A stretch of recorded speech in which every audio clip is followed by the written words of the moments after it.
Hey guys, Wayne here from H2TechVideos, doing a quick sound quality comparison between the new Fire HD10 tablet and the Samsung Galaxy Tab A.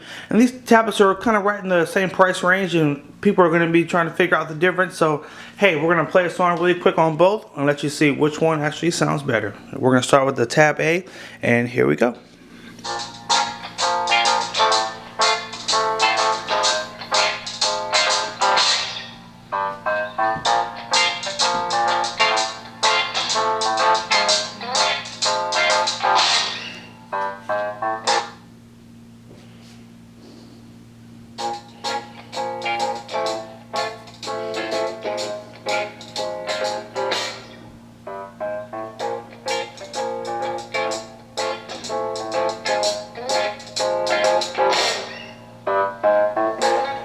Don't take me on a date if you can't relate to me.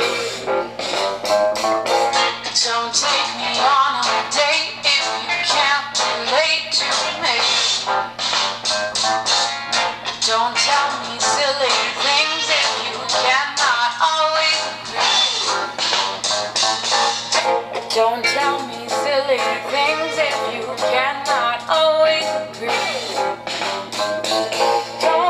Alright guys, so that was our comparison there. Really interesting. The Tab A sounded pretty good until it got to the vocals, and then at the top volume it really did start to sound kind of distorted and muffled. So although I would say the Kindle, the Fire didn't totally get right to the volume of the Tab A, the clarity was better. It never muffled. It always sounded nice and clear. So for that reason, I have to give it to the Fire HD10, simply because at the top volume, it still sounds really great. So hope you guys found this helpful. Do me a favor, give me a like, thumbs up if you like the video. Make sure you share the video and leave a comment if you got something to share for us. And thanks for watching. Take care and have a good one.